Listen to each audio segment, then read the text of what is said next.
අයිදුවන් අද අපි ඔය දරුවොත් එක්ක කතා කරන්න යන්නේ 10 පන්තියේ පළමු පාඩම පරිමිතිය ගැන තමයි කතා කරන්න යන්නේ. 10 පන්තියේ පළවෙනි පාඩම පරිමිතිය. ඔය දරුවෝ පරිමිතිය ගැන මොනවද දන්නේ? පරිමිතිය කියන්නේ නිර්වචනය කරන්නේ අපි කොහොමද? පරිමිතිය නිර්වචනය කරන්නේ සංවෘත තල රූපයක මායිම් වටේ දිගනේ.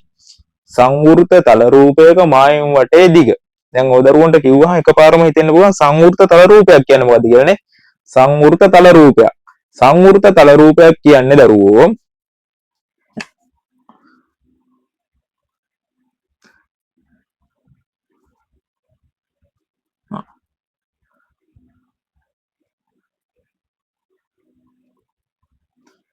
දැන් අපි මෙහෙම ගමු තල රූපයක් මේක පාද හතරම දිගින් සමානයි. පාද හතරම දිගින් සමානයි කියන්නේ පාද හතරම දිගින් සමාන වූ සංවෘත තල රූපයට අපි කියන නම මොකද්ද? සම චතුරස්‍රය. පාද හතරම දිගින් සමානයි නේ. පාද හතරම දිගින් සමානයි. අපි මේක හඳුන්වනවා සම චතුරස්‍රය. දැන් අපිට උතනින් ගන්න පුළුවන් සම චතුරස්‍රය. දැන් සංවෘත තල රූපයක් කියන්නේ මොකක්ද දරුවෝ? සංවෘත තල රූපයක්. සංවෘතය කියන්නේ දරුවෝ කොහෙන්වත් විවෘත වෙලා නැහැනේ. කොහෙන්වත් විවෘත වෙලා නැහැ. අපි මෙහෙම ගත්තොත් මෙහෙම මේකේ මායම වටේ ගියොත් මේක කොහෙන්වත් විවෘත වෙලා නැහැ. ඇතුළට නෙරීමක් නැහැනේ. ඇතුළට ගිහිල්ලා නැහැ. මෙහෙන් කොහෙන්වත් දැන් මේ වගේ රූපයක් ගත්තොත් කොහමද? මේ වගේ රූපයක් ගත්තොත් කෙලිම විවෘත වෙලා තියෙන්නේ. විවෘතයි. මේක සංවෘතයි නේ. සංවෘතයි. ඒ කියන්නේ කොහෙන්වත් විවෘත වෙලා නැහැ. අන්න ඒකට තමයි අපි කියන්නේ සංවෘත තල රූප. දැන් ඔය දරුවන්ට පරිමිතිය යටතේ කතා කරන්න තියෙන්නේ සංවෘත තල රූප ගැන. ඒ කියන්නේ මෙන්න මේ වගේ විවෘත වූ තල රූප ගැන නෙමෙයි. දැන් විවෘත වුණාම නේ. දැන් විවෘත වුණාම මෙහෙම කට ඇදලා තියෙන්නේ නේ. එක එක තැන් වලින් කටවල් ඇරලා තියෙන්නේ නේ. දැන් ඔයාලට තේරෙනවා කටවල් ඇරනවා කියන එක නේද? දැන් ඒ කියන්නේ මේක දැන් මේකේ කොහෙන්වත් එහෙම එකක් තියෙද නැහැ. මේක සම්පූර්ණව වට වෙලා තියෙන්නේ නේ. මෙන්න මේ වගේ තල රූපවල පරිමිතිය ගැන තමයි අපි කතා කරන්න යන්නේ. අන්න අපි මෙන්න මේ වගේ සංවෘත තල රූප වලට කියනවා මොකද්ද? සංවෘත තල රූප. එහෙනම් අපි සංවෘත තල රූප වල පරිමිතිය ගැන මීට කලින් කතා කරලා තියෙනවා නේ. 10 පන්තියට එන්න කලින් සංවෘත තල රූප ගැන අපි කතා කරලා තියෙනවා. අපි 6 පන්තිය, 5 පන්තිය අපි මේ පන්ති වල ඉඳන්ම පරිමිතිය ගැන යම් කොටස් ඉගෙනගෙන තියෙනවා නේද? එහෙනම් අපිට මුලින්ම හම්බෙන්න තල රූපය මොකද්ද? අපි පොඩි කාලෙම අයියන් අපි කතා කරමු 6 පන්ති ඉඳලා. 6 පන්ති ඉඳලා ගත්තොත් අපිට මුලින්ම හම්බෙන සංවෘත තල රූපය තමයි මොකද්ද? සම චතුරස්‍රය. සම චතුරස්‍රය. සම චතුරස්‍රය නේ. සම චතුරස්‍රය කියන එකේ පරිමිතිය සෙවීම සඳහා අපි මොකද්ද කරන්න ඕන? මොකද්ද කරන්න ඕන? මේකේ මායිම වටේ දිග. ඒ කියන්නේ අපි එක්තැනකින් පටන් ගත්තාම මෙන්න මෙහෙම මෙතෙන්ට ඇවිල්ලා මෙතනින් මෙතෙන්ට ගිහිල්ලා මෙතනින් මෙතෙන්ට ඇවිල්ලා මෙන්න මෙහෙම වටේට ගමන් කරනවා. ඒ කියන්නේ මෙන්න මේකේ පරිමිතිය හොයන්න පුළුවන් කොහොමද? මෙන්න මේකේ මායිම වටේ ගියාම. එතකොට අපි මේ තල රූපයේ මේ පාදයේ සෙන්ටිමීටර් 4යි කියලා ගමු. 4යි සෙන්ටිමීටර්. හා සමචතුරස්‍රයක තියෙන විශේෂ ලක්ෂණ මොනවද? පාද හතරම දිගින් සමානයි. පාද හතරම දිගින් සමාන නම් මේ පාදය 4 නම් මේ පාදය කීයද? මේ පාදයට 4යි සෙන්ටිමීටර්. මේකත් 4යි සෙන්ටිමීටර්. 4යි සෙන්ටිමීටර්. එතකොට මේ පාද 4 දිග හතරම එකතු කරාම අපිට ගන්න පුළුවන් සමචතුරස්‍රයේ පරිමිතිය නේද? එහෙනම් අපිට කරන්න ක්‍රමවේද දෙකක් තියෙනවා. අපි බලමු ක්‍රමවේද දෙකම කරලා. එහෙනම් ඔන්න අපි ලියනවා සමචතුරස්‍රයේ පරිමිතිය. සමචතුරස්‍රයේ පරිමිතිය. සමචතුරස්‍රයේ පරිමිතිය සමානයි. සමචතුරස්‍රයේ පරිමිතිය සමානයි. අපි දැන් මෙන්න මෙතනින් පටන් ගමු නේද? මෙන්න මෙතනින් පටන් ගමු මෙන්න මෙහෙම වටේට යන්න. 4යි සෙන්ටිමීටර්. 4යි සෙන්ටිමීටර්. ඊට පස්සේ මෙතන ඉඳන් මෙතනට ගියා 4යි සෙන්ටිමීටර්. එතන ඉඳන් මෙතනට ගියා 4යි සෙන්ටිමීටර්. එකතු කිරීම 4යි සෙන්ටිමීටර්. එතන ඉඳන් මෙතන පහළට ආව කියලා 4යි සෙන්ටිමීටර්. දැන් බලමු කොහමද? 4 4යි 8යි 8යි 4යි 12යි 12යි 4යි 16යි. එහෙනම් සම්පූර්ණව කීයද දරුවෝ මේකේ පරිමිතිය? 16යි සෙන්ටිමීටර් නේ. අපි මෙන්න මේ ඒකකය දාන්න එක අනිවාර්යෙන් කරන්න ඕන. අපි සම්පූර්ණ මේ ටික එකතු කරලා විතරක් අපි ඉලක්කම ලිව්වට පිළිතුර හරියන්නේ නැහැ. පිළිතුර තියන්න ඕන ඒකක එක නිවැරදිව තියන්න ඕන. මේ ඒකකය නැත්තම් ඔයාලගේ පිළිතුරට ලකුණු හම්බෙන්නේ නැහැ. එහෙනම් කීයද? 16යි සෙන්ටිමීටර් නේ. 16යි සෙන්ටිමීටර්. ඊට පස්සේ දැන් අපි සංවෘත තල රූප වලින් අපිට හම්බුණු පළවෙනිම සංවෘත තල රූපය කතා කරා. ඊට පස්සේ අපිට එන්නේ එක්කෙනා කවුද? හොඳයි කියන බලන්න. හරි. ඔය දරුවෝ කිව්වේ හරි. මොකද්ද? එහෙනම් අපිට ඊළඟට එන්නේ මොකද්ද? ඍජු කෝණාශ්‍රය නේ. අපි මේක අංක 1 කියලා ලකුණු කරගමු. එහෙනම් අපේ දෙවෙනි සංවෘත තල රූපය මොකද්ද? ඍජු කෝණාශ්‍රය. ඍජු කෝණාශ්‍රය.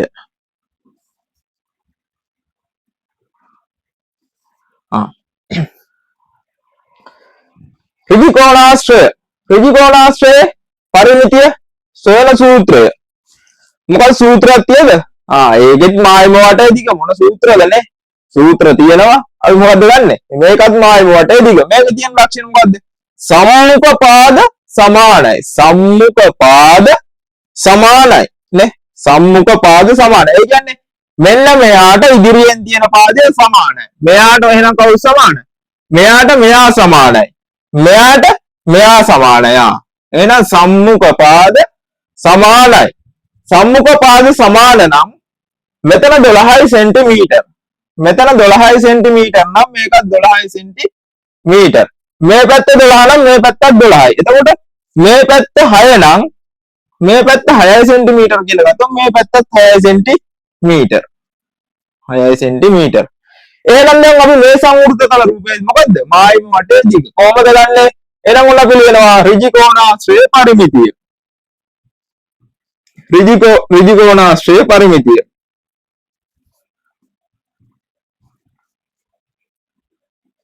ඍජු කෝණාශ්‍රයේ පරිමිතිය. ඍජු කෝණාශ්‍රයේ පරිමිතිය කියලා මෙතනින් පටන් ගන්නවා කීයද? 12 සෙන්ටිමීටර්. 12 සෙන්ටිමීටර්. මෙතන ඉඳන් මෙතනට ආව 12 සෙන්ටිමීටර. එතනින් උඩට ගියා 6 සෙන්ටිමීටර්. 6 සෙන්ටිමීටර්. එතන ඉඳන් මෙහෙට ආව කීයද? 12 සෙන්ටිමීටර්. එතන ඉඳන් පහළට ආව කීයද? 6 සෙන්ටිමීටර්. එහෙනම් 12 6 කීයද? 12 6 18යි. 18යි මෙතන 12 කීයද? 18යි 2යි 20යි. 20යි 10යි 30යි. 30යි 30 කීයද? 36යි. එහෙනම් කීයද? 36 සෙන්ටිමීටර්. දැන් අපි මේ තාම කතා කරගෙන යන්නේ 9 පන්තියටත් කලින්. ඒ කියන්නේ 8 පන්තිය 7 පන්තිය ඉඳලා එන ක්‍රමයනේ. 8 7 6 ඒ පන්තිවලදී එන විදිය තමයි අපි තාම මේ කතා කරගෙන එන්නේ. එහෙනම් 36 සෙන්ටිමීටර්.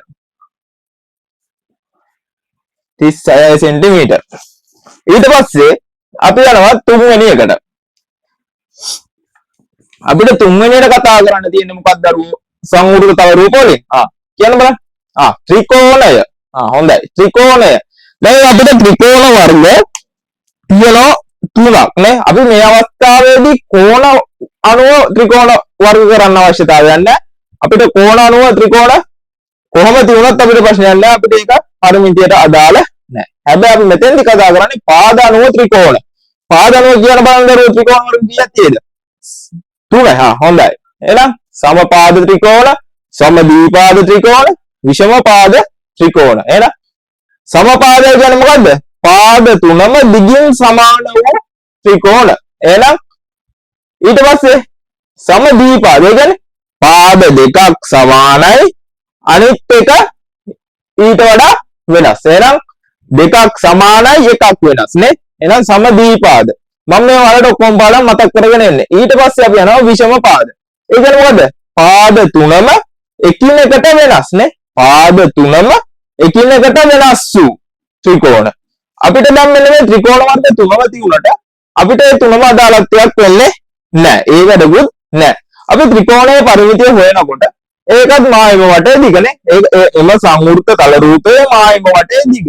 එහෙනම් අපි ත්‍රිකෝණයක මායිම වටේ දිග ගණනය කරගෙන යනවා. දැන් අපිට සමපාද ත්‍රිකෝණ කියලා ගත්තොත් කොහමද? එක පාදයක් ගත්තා ඒක තුනෙන් ගුණ කරාම එහෙනම් ඒකේ පරිමිතිය ගන්න පුළුවන්. ඒකට දැන් සමදීපාදුනොත් එහෙනම් ඒක ගත්ත එපාර අනිත් එකෙන් ආයි ගුණ කරා ආයි අනිත් එක එකතු කරානේ නෑ ඒක හරියන්නේ නැහැ. දැන් විෂම පාද ගත්තාම පාද තුනේම දිග වෙන වෙනම එකතු කරන්න ඕනේ. ඔය තුනටම අදාළ වෙන විදිහට මොකද කරන්නේ? ඔය තුනටම අදාළ වෙන විදිහට පාද තුනේ දිග එකතු කරනවා. එතකොට ප්‍රශ්නේ ඉවරයි. එහෙනම් අපි එකතු කරලා බලමු. මෙන්න ත්‍රිකෝණයක් ගත්තා. මේක 6 සෙන්ටිමීටර් මේක 4යි මේක 3යි. එහෙනම් ත්‍රිකෝණයේ පරිමිතිය ගන්න කරන්නේ කොහොමද දරුවෝ? ත්‍රිකෝණයේ පරිමිතිය සමානයි ත්‍රිකෝණයේ පරිමිතිය සමානයි ත්‍රිකෝණයේ පරිමිතිය සමානයි. මෙන්න මෙතනින් ගන්නවා. මෙතන ඉඳන් අපි යනවා වටේ යන්න හදන්නේ. මායිම වටේ යන්න හදන්නේ. මෙතන ඉඳන් මෙතෙන්ට 6 සෙන්ටිමීටර්. එතන ඉඳන් මෙතන උඩට ගියා 3 සෙන්ටිමීටර්. එකතු කිරීම 3 සෙන්ටිමීටර්. එතන ඉඳන් මෙතන පහළට ආවා 4 සෙන්ටිමීටර්. හරි. එහෙනම් මෙතන කීයද? 6යි 4යි 10යි 10යි 3යි 13යි. එහෙනම් කීයද දරුවෝ? පිළිතුර 13 සෙන්ටිමීටර්. 13 සෙන්ටිමීටර්. හරි. දැන් ඔන්න 6 7 8 පන්ති වලට අදාළව පරිමිතිය ගැන කතා කරන්නේ මෙන්න මේ තුන ගැන විතරයි. මොකක්ද? මුලින්ම හම්බෙන සංවෘත රූපය මොකද්ද? සමචතුරාශ්‍රය. ඊට පස්සේ ත්‍රිකෝණාශ්‍රය. ඊට පස්සේ ත්‍රිකෝණය. දැන් අපි 9 පන්තියට එනවා. 9 පන්තියට එනකොට අපිට තව සංවෘතතල රූපයක් එකතු වෙනවා. ඒ කවුද එකතු වෙන සංවෘතතල රූපය? වෘත්තය නේ? වෘත්තය. දැන් වෘත්තයේ පරිමිතිය. අපි වෘත්තයේ පරිමිතිය කියන්නේ පරිමිතිය එනකොට එතන යන්නේ රවුමක්නේ. අපි ඒකට පරිමිතියට කියන අනිත්ම කියනකොට වෘත්තයේ භාවිත කරන මොකද්ද? වෘත්තයේ පරිධිය නේ? පරිමිතියටම සමානයි. හරිද? ඒක වෙනස් කරගන්න බෑ. පරිමිතියම තමයි. කවුරු හරි දැන් ළමයි බලන්න පුළුවන්. ඒක පරිමිතිය අරක පරිධිය නෑ. එහෙම වෙන්නේ නෑ. පරිමිතියම තමයි. අපි අර වෘත්තය නිසා ඒක රවුමක් නිසා අපි ඒකට පොඩි වෙනසක් දෙනවා. මොකද්ද? වෘත්තයේ පරිධිය.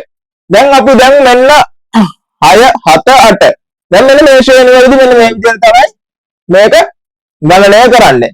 හැබැයි අපි දැන් 10 පන්තියේ ඉන්නේ. මේක පොඩ්ඩක් ඇඩ්වාන්ස් කරනවා. ඒ කියන්නේ මේක පොඩ්ඩක් ඔයාලට ඉක්මනින් ලේසියෙන් ගන්න තව පොඩ්ඩක් මේක පහසු කරගන්න ක්‍රමවේද ටිකක් හොයා ගන්නවා. හරිද? එහෙනම් දැන් ඔයාලා මේක බලාගෙන හිටියේ නේද? දැන් එහෙනම් අපි යන අනිත් ක්‍රමයට. හැබැයි ත්‍රිකෝණය නම් මේ විදිහම තමයි. මෙන්න මේ ඍජුකෝණාශ්‍රයයි සමචතුරාශ්‍රයයි කියන දෙකට චුට්ටක් වෙනස් කරලා අපිට සූත්‍ර දෙකක් භාවිතා කරලා අපි සාමාන්‍ය සූත්‍රයක් නේ. අපි යම් කිසි දෙයක් පහසු කරගන්න යම් කිසි සූත්‍රයක් දානවා. මේකත් පහසු කරගන්න ක්‍රමයක් තියෙනවා. බලමු මොකක්ද කියලා.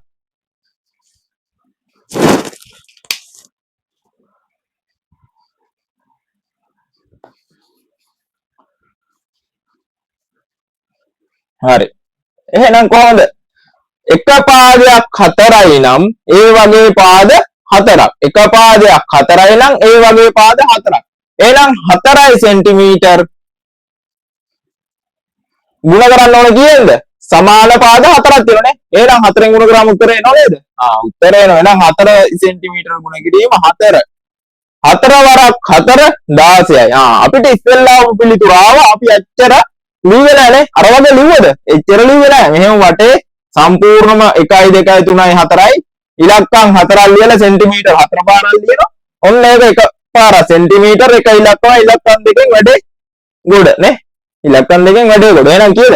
අර විදියට හදුවත් වැරද්දක් නෑ. හරිද? අපිට මේක දැන් ලේසි කරගන්න බෑ. අපි දැන් 10 පන්තියේ ඉන්නේ. අපි දැන් ඕ ලෙවල් වලට සූදානම් වෙන ගමන්. ඒකින්ද මේක ටක් දාලා පහසු කරගන්න ඕනේ. එහෙනම් 4 සෙන්ටිමීටර ගුණ කිරීම 4.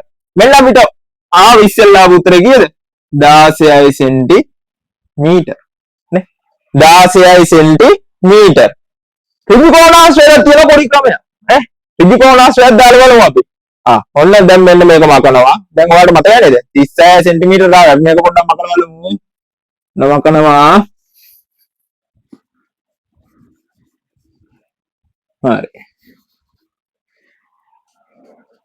සමාන જાතිය දෙන්න ඉන්නවා. සමාන මෙයාගෙන් දෙන්න.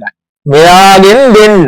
එහෙනම් අපි මේ දෙන්නගෙන් අපි එක්කෙනා ගන්නමු. නේ? එක්කෙනා ගනිමු. කොහොමද? මෙන්න මෙයාගෙන් දිගෙන් ගත්ත එක්කෙනෙක්. දිගෙන් ගත්ත එක්කෙනයි දිග එක්කෙනයි දිග එක්කෙනයි පළල එක්කෙනයි පළල එක්කෙනයි දිග එක්කෙනයි පළල එක්කෙනයි. එහෙනම් ඒ වගේ දෙකක් තියෙනවා. මොකද්ද කරන්න ඕන?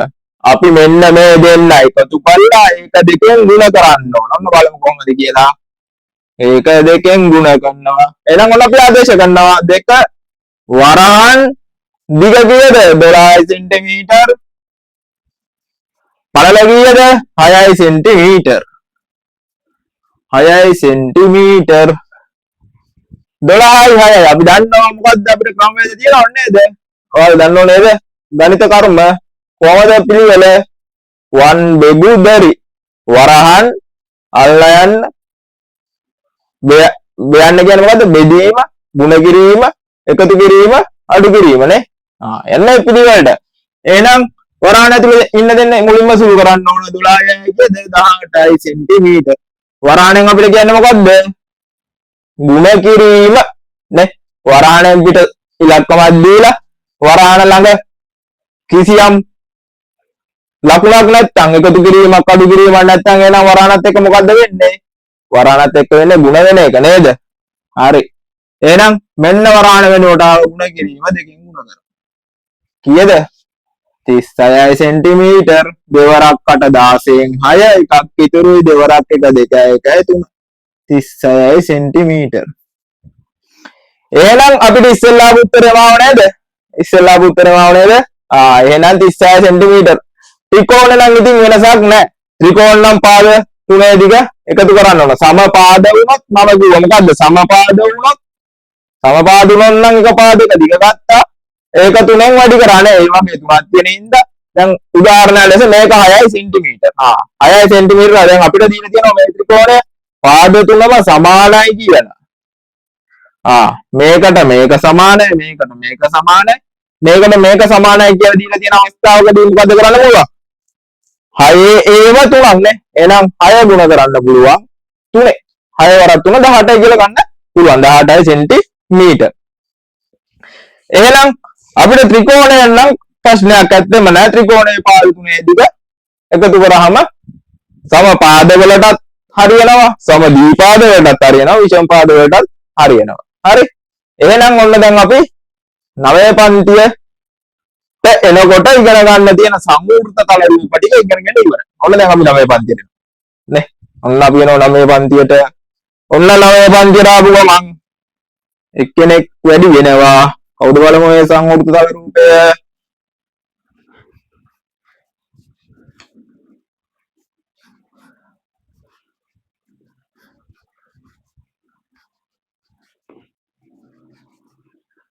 නවයේ පන්තියට ආපු ගමන් වැඩි වෙන සංවෘත තල රූපය. 3ක් ඉගෙන ගත්තේ එහෙනම් 4 වෙනි එක්කෙනා.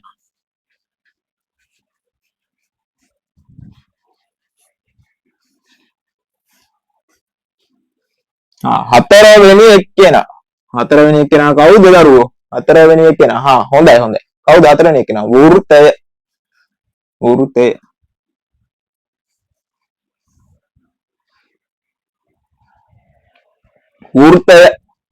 වෘත්තයේ මධ්‍ය ලක්ෂය නේ. වෘත්තයේ මධ්‍ය ලක්ෂය කියන්නේ මැද ඉන්න ලක්ෂය මෙන්න මෙයාට අපි දැන් කවකටුවේ වෘත්තයක් හදනකොට මොකද කරන්නේ? කවකටුවේ තියෙන යකඩ තුඩ තියෙන පැත්ත මොකද කරන්නේ? මෙතනින් දිව්වා මෙයාගේ වටේ ගියා නේ. එතකොට මෙන්න මෙයා කේන්ද්‍ර කරගෙන තමයි මෙයා වටේ යන්නේ. එතකොට අපි මෙයා හඳුන්වනවා මොකක් කියලාද?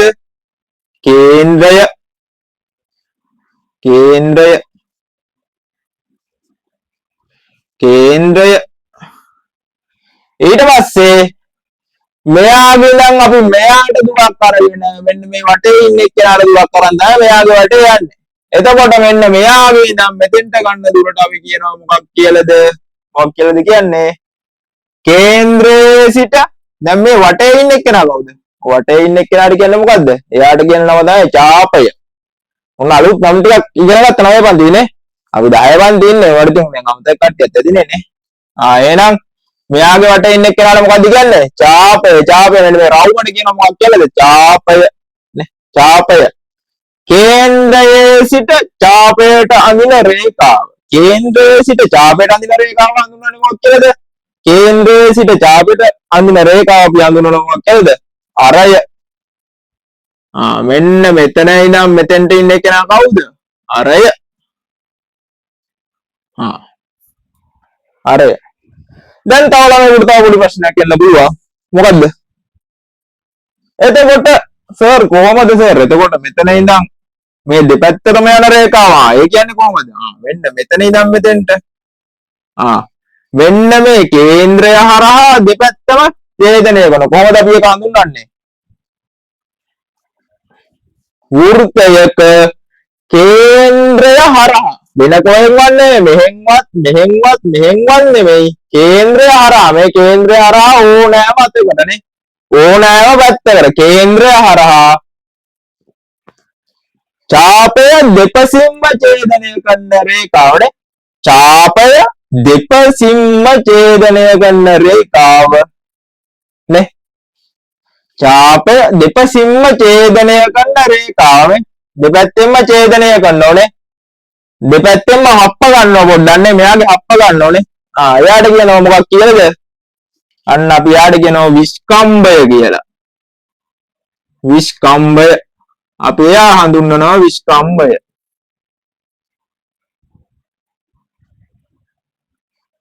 ඔන්න එහෙනම් එයා විස්කම්භය. මෙයා අරය, මෙයා කේන්ද්‍රය, මෙයා විස්කම්භය. තව ළමයට අමතක කරා මේක ලියා ගන්න ඡාපය කියලා නේ. අමතක වෙන්නේ නැහැ නේ. ඡාපය. නේ. දැන් අපිට වෘත්තයේ පරිමිතිය. අපි වෘත්තයේ පරිමිතිය කියනකට වඩා දැන් පොඩ්ඩක් සංකීර්ණ වෙන්න ඕන. පරිමිතිය කියුවට වැරද්දක් නැහැ.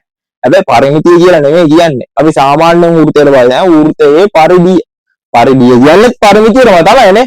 අපි වෘත්තයේ ඉන්න භාවිතා කරනවා මොකද්ද? වෘත්තයේ පරිධිය. වෘත්තයේ පරිධිය. පරිධිය. අපිට මේකට නම් සූත්‍රයක් තියෙනවනේ. අපිට මේකට සූත්‍රයක් තියෙනවා. අන්නේ සූත්‍රය භාවිතා කරලා තමයි වෘත්තයේ පරිධිය සොයන්න පුළුවන්. මොකද්ද සූත්‍රය? මොකද සූත්‍රය? දන්නවද කට්ටිය? දන්නේ? මොකද සූත්‍රය? 2 5R දෙක ගුණ කිරීම. 5 කියන්නේ නියතයක්. 5 කියන අගයට 5 කියන එකට අගයක් දීලා තියෙනවා. 5 කියන එකට මේක ග්‍රීක අක්ෂරයක්. මේක ග්‍රීකෙන් තමයි අපිට හම්බෙන්නේ. ග්‍රීක කියන්නේ ගණිතඥයෝ කියන්නේ. අපේ ගණිතඥය පියා කවුද? පයිතගොරස්නේ. පයිතගොරස් කොහෙද ඉඳලා තියෙන්නේ? ග්‍රීකයනේ. පයිතගොරස්, සොක්‍රටිස් ඒගොල්ලෝ කොහෙද ඉඳලා තියෙන්නේ? ග්‍රීකේ ඉඳලා තියෙන්නේ. සොක්‍රටිස් නම් ග්‍රීකනේ. මට හරියට මතක නැහැ දැන් නම්. එහෙනම් 5 කියන්නේ ග්‍රීක අක්ෂරයක්. 5 කියන්නේ ඇල්ෆා, තීටා, ඩෙල්ටා. දැන් අපි ඉස්සරහට යනකොට ඒක ඉගෙන ගමු. අපි ඒවා ග්‍රීක අක්ෂරයි. අපි දැන් අපිට මේකදී හම් වෙනවා ටීට කියන එක. අපි සාමාන්‍යයෙන් ග්‍රීක අක්ෂරයක් දානවා ටීට කියලා. අපි ඒකත් භාවිතා කරන්නේ මේ තියෙන ගණන් හදා ගන්න. එහෙනම් 5 කියන්නේ නියතයක් නේ. 5 කියන්නේ නියතයක්. 5 නියතයක් නම් ඒකේ නියත අගය කීයද? 5 කියන එකේ නියත අගය 5 සමානයි 7න් 22යි.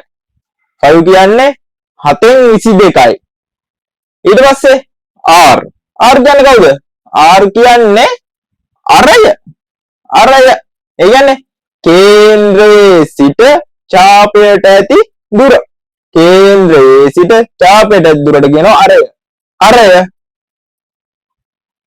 R වලින් හඳුන්වනෝනේ. අපි දරුවෝ ඒවෙන් මතක තියාගත්තාම ඇති. අක්ෂර වලින් නේ. නැත්තම් මේක සංකීර්ණව තව කියලා දෙන්න කිව්වොත් මොකෝ වෙන්නේ? ඔයාලට මතක් වෙන එකත් අමතක වෙනවා. ඊට වඩා හොඳ මොකද්ද? අරය කියන එකට භාවිතා කරනවා R කියලා. දැන් අපි මෙතන ගත්ත විස්කම්භය. විස්කම්භය කියන එක හඳුන්වනවා D කියන එක. D.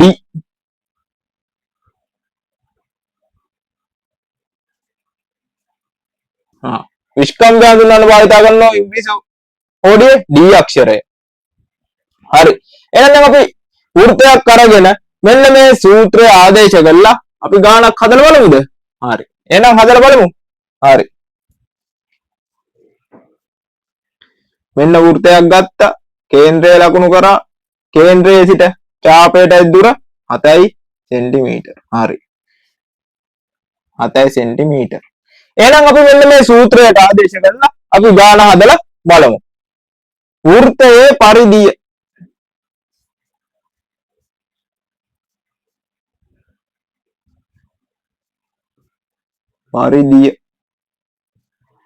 වෘත්තයේ පරිධිය සමානයි 2πr. දෙක මේවා කිසිම ලකුණක් දීලා නැත්නම් මේ සියලුම තැන් වල තියෙන්නේ මොකද්ද? මේ පද සම්බන්ධ වෙලා තියෙන එකටම හොගින්ද? ಗುಣ කිරීමත් එක්ක 2 ಗುಣ කිරීම 7න් 22 ಗುಣ කිරීම r කියන්නේ අරය කීයද? 4 සෙන්ටිමීටර්. 4 සෙන්ටිමීටර්. හරි. 4 සෙන්ටිමීටර්. sorry 4 නෙමෙයි කීයද? අවොඩ්ඩෙන් මටත් ගාන වැරද. කීයද? 7 සෙන්ටිමීටර්. අරය 7 සෙන්ටිමීටර්. එහෙනම් මෙන්න දැන් අපිට තියෙනවා ಗುಣ කිරීම සෙට් එකක් තියෙනවා. බෙදීම එකක් තියෙනවානේ. එහෙනම් අපි බලන්න ඕන මේවට පොදු සාධක දිහට කපන්න පුළුවන් නේ. ඒ කියන්නේ මේ ඉරෙන් උඩයි යටයි කැපෙන ඒවා තියෙද කියලා බලනවා. බෙදීම 7 තියෙනවා, ಗುಣ කිරීම 7 තියෙනවා, ಗುಣ කිරීම 22 තියෙනවා, ಗುಣ කිරීම 2 තියෙනවා. දැන් මේ කැපෙන ඒවා මොනවද? 7ට 7 සුළු වෙනවනේ. 7ට 7 සුළු වුණා. 7ට 1යි 7ට 1යි. දැන් හරි බෙදීම ඉවරයි නේ. බෙදීම ඉවරයි නේද? බෙදීම ඉවරයි නේ. දැන් තියෙන්නේ ಗುಣ කිරීම ඒවා ටික විතරයි. ಗುಣ කිරීම ටික විතරයි. 22 ಗುಣ කිරීම 2 ಗುಣ කිරීම 1. 22 වරක් 2 44යි. 44 වරක් 1 44යි. 44යි. යට තියෙනවා 1. එකෙන් බෙදුවත් ಗುಣ කරත් වෙනස් වෙනවද? වෙනසක් සිදු වෙන්නේ නැහැ. 1 කියන එකෙන් ಗುಣ කරත් 1 කියන සංඛ්‍යාවෙන් බෙදුවත් එම සංඛ්‍යාවට කිසිම වෙනසක් වෙන්නේ නැහැ. 44 එකෙන් බෙදුවත් 44යි. 44 එකෙන් ಗುಣ කරත් 44යි. එහෙනම් එකෙන් බෙදුවට වෙනසක් වෙන්නේ නැහැ. එහෙනම් ඒකකය කීයද? 44 සෙන්ටිමීටර්. හරි. මෙන්න තව පොඩ්ඩක් මේක වැඩි වෙනවා. වෘත්තයේ පරිධිය යන තව ක්‍රමයක් තියෙනවා. වෘත්තයේ පරිධිය හොයන්න තව ක්‍රමයක් තියෙනවා. මොකද්ද ඒක? නේ? වෘත්තයේ පරිධිය හොයන්න තව ක්‍රමයක් තියෙනවා. මොකද්ද ඒක? මොකද්ද දරුවෝ හිතන විදියට? මෙතන 2 තියෙනවා. මෙතන 7/22 තියෙනවා. මෙතන අරය අරගෙන තියෙනවා. අපිට මේක විස්කම්භය සුරෙන් හොයන්න බැරිද? පුළුවන් විස්කම්භය දාලා හොයන්නත් පුළුවන්. එහෙනම් මෙන්න වෘත්තයේ පරිධිය මෙන්න දෙවන සූත්‍රය මොකද්ද? වෘත්තයේ පරිධිය සමානයි 5D. 5D. මෙන්න මේ 2 කියන එක ඉවත් වුණා. D කියන එක මෙතෙන්ට ආවා. D කියන්නේ විස්කම්භය. 5 කියන්නේ කීයද? 7/22. ඒක නියතයක් නේ. එහෙනම් අරය වගේ දෙගුණයක්. දැන් අපි විස්කම්භය කොහොමද නිර්වචනය කරේ? විස්කම්භය නිර්වචනය කරේ වෘත්තයක කේන්ද්‍රය හරහා චාපය දෙපසින්ම ඡේදනය කරන රේඛාව විස්කම්භය ලෙස හඳුන්වනවා. ඒ කියන්නේ විස්කම්භය කියන්නේ අරය වගේ කී ගුණයක්ද? අරය වගේ දෙගුණයක්. මෙයා 7 නම් මෙතන ඉඳන් මෙතනට කීයද? 14යි සෙන්ටිමීටර්. ඒ කියන්නේ අරයවල් දෙක. අරයවල් දෙක ගලනවා හදනවා විස්කම්භය නේ. විස්කම්භය ඒ වගේ දෙක. 7 ඒවා දෙක. එහෙනම් අපි මේ සූත්‍රයට තාරියකමු. මෙන්න මේකත් අපි කොටු කරලා තියාගමුකෝ. එහෙනම් වෘත්තයේ පරිධිය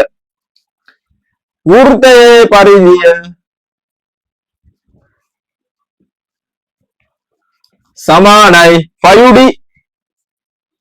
5D 5 කියන්නේ නියතයක් අපි දන්නවා 5 කියන්නේ කීයද 7 22යි D කියන්නේ විස්කම්භය කීයද 14යි 14යි සෙන්ටිමීටර් හරි එහෙනම් බලන්න ඕන මම ඉස්සෙල්ලා කිව්ව පොදු සාධක තියේද ඉරෙන් උඩ ඉරෙන් යට බෙදෙන ඒවා තියේද කියලා නේ එහෙනම් ඉරෙන් උඩ තියනවා 22 ගුණ කිරීම 14 ඉරෙන් යට තියනවා 7 දැන් ඔයාලා දරුවෝ දන්නවා මේ හැම සංඛ්‍යාවකටම ඉන්නවා කවුද මෙයාට දූර නැතික මෙයාටත් ඉන්නවා එක කියන එක ඉන්නවා අපිට එයා පේන්නේ නෑ එයාගෙන් මං කියන වෙනසක් වෙන්නේ නෑ කියලා මෙයාත් ඉන්නේ ඉරෙන් උඩ දැන් සමහරවන්ට ප්‍රශ්නයක් කියන්න පුළුවන් මෙතන 14 14 තියෙනවා මෙතන ඒක දෙදුණක්ද මොනගුරුමක්ද දාලා නෑ ඉඩක් දාලා නෑනේ මෙයා ඉන්නේ උඩ නේ මෙයා ඉන්නේ උඩ මෙයාගේ යට ඉන්නවා එක බෙදුව මේක එයාගෙන් බෙදුවට වෙනසක් නෑ එහෙනම් මෙතන 7 ඉන්නවා 17 ඉන්නවා 7 14යි සුළු වෙනව නේද 7ට 1යි 14ට 2යි එහෙනම් ඔන්න එනවා කීයද 22 2 44 අර උත්තරේ වෙනව නේද 44යි සෙන්ටිමීටර් එහෙනම් ඔන්න අපි 10 පන්තියේ මුලට වෙනකම් ඒ කියන්නේ 9 පන්තිය සම්පූර්ණයෙන්ම අපි අවසන් කරානේ දැන් 10 පන්තියේ තියෙන්නේ මොනවද 10 පන්තියේදී තව එක්කෙනා වැඩි වෙන්නේ කවුද වැඩි වෙන්නේ එක්කෙනා කේන්ද්‍රික ඛණ්ඩය වෘත්තයකින් කොටසක් කියන එක විතරයි එහෙනම් කේන්ද්‍රික ඛණ්ඩයේ පරිමිතිය එයා විතරයි චුට්ටක් අඩු වෙන්නේ වෙන කවුරුත් අඩු වෙන්නේ නැහැ එහෙනම් අපිට සංවෘත තල රූපවල ඕනෙල් විභාගන මම කතා කරන්න තියෙන්නේ කවුරු ගැන විතරද සංවෘත තල රූප සමචතුරාශ්‍රය ත්‍රිකෝණාශ්‍රය ත්‍රිකෝණය වෘත්තය කේන්ද්‍රික ඛණ්ඩය එහෙනම් කීනෙක ඉන්නවද 5 දෙනයි ඕනේ විභාගෙ එන්නේ මෙන්න මේ 5 දෙනාගේ විතරයි නේ දැන් එතකොට දැන් ළමයි හැමෝම අද පන්තියට සහභාගී වෙලා දෙන ඉතා හොඳයි දැන් අද අපේ පාඩම මෙතනින් අවසන් කරනවා දැන් අපි ඔන්ලයින් පන්තියට සහභාගී වෙන්න තවත් කැමති ළමයි අපිත් එක්ක සම්බන්ධ වෙන්න කැමැත්ත පළ කරලා තියෙනවා ඒගොල්ලෝ ලබන සතියේ ඉඳලා අපි මේ පන්තියත් එක්ක සහභාගී කරගන්නවා ඉතින් අපි මේ වගේ ඔන්ලයින් ක්ලාස් එකකට ලංකාවේ තියෙන අඩුම ගාණක් තමයි ගන්න නේ අපිත් එක්ක සම්බන්ධ වෙලා ඉන්න ළමයි දන්නව නේද අපේ පැය දෙකක් තියෙනවා ක්ලාස් එක අපි අය කරන්නේ පොඩි මුදලක් කීයද රුපියල් 300ක් වගේ පොඩි මුදලක් විතරයි ඉතින් ඔය ළමයි ඊළඟ සතියේ අපේ පරිමිතිය කියන පාඩම අවසන් කරනවා 10 පන්තියේ පරිමිතිය කියන පාඩම අවසන් කරනවා අපිට අපි අලුතෙන් තවත් පන්තියක් එක්ක හම්බ වෙනවා මැයි මාසේ මුල නේ මැයි මාසේ මුල ඒ පන්තියට සහභාගී වෙන්න අලුතෙන් සම්බන්ධ වෙන්න කැමති ළමයි මගේ නම්බර් එක තියෙනවා මගේ නම්බර් එක මම දාන්නම් ඒකට WhatsApp message එකක් දාලා අපිත් එක්ක සම්බන්ධ වෙලා ඔයාලත් හොඳට ඉගෙන ගන්න අපේ ගණන් පන්තියට සහභාගී වෙන්න එහෙනම් සුබ දවසක් අයුබෝවන්